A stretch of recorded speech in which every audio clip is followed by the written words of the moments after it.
What can I say about The Void, except that it perfectly demonstrates the premise of Star Trek in 44 minutes.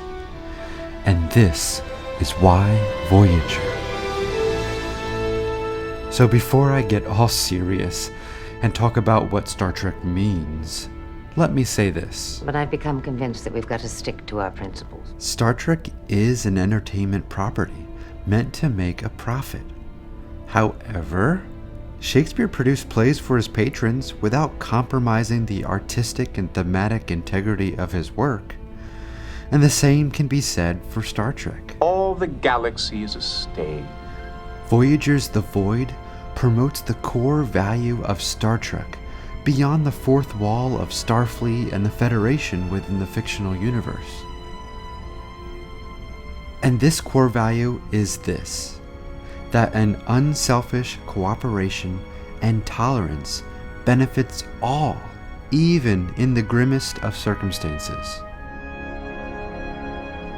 This episode is the evidence for such a premise, and Janeway is the prime rhetor, arguing this point time and again to Tuvok and Chakotay, who gang up on her like they did in Night, Dark Frontier, and Equinox. We want to be clear about what our policy is going to be while we're here in the Void. Logic suggests we may have to be more opportunistic if we intend to survive.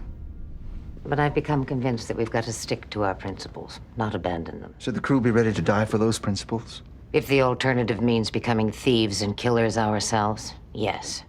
The Federation is based on mutual cooperation, the idea that the whole is greater than the sum of its parts. But if we form a temporary alliance with other ships, maybe we can pool our resources and escape.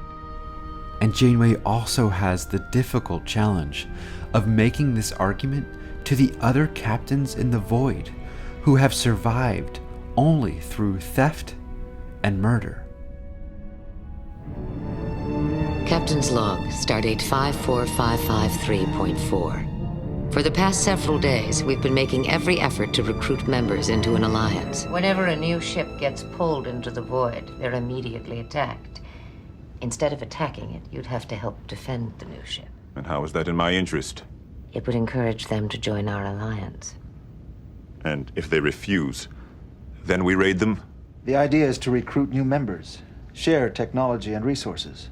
We almost escaped the Void on our own. If we work together, I believe we'll succeed.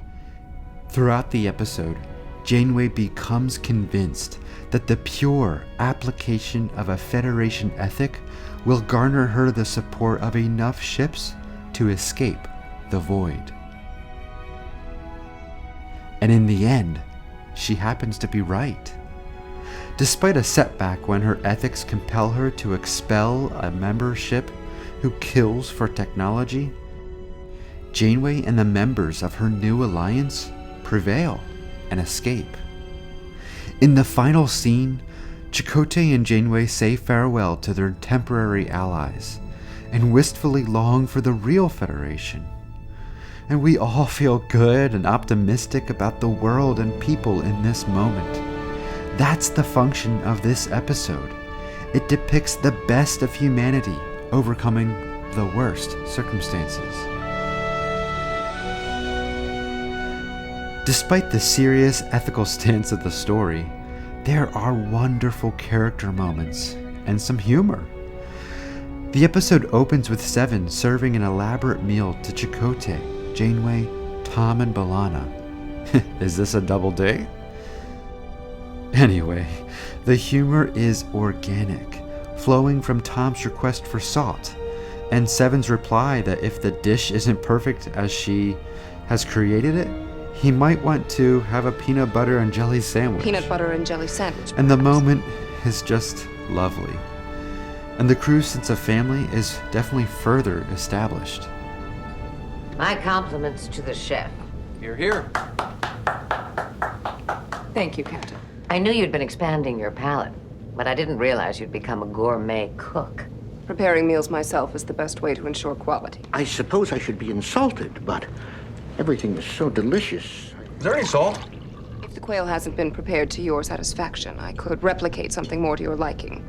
A peanut butter and jelly sandwich, perhaps. So, for the strong defense of the Federation and Star Trek ethic, and the lovely little character moments. This is why Voyager.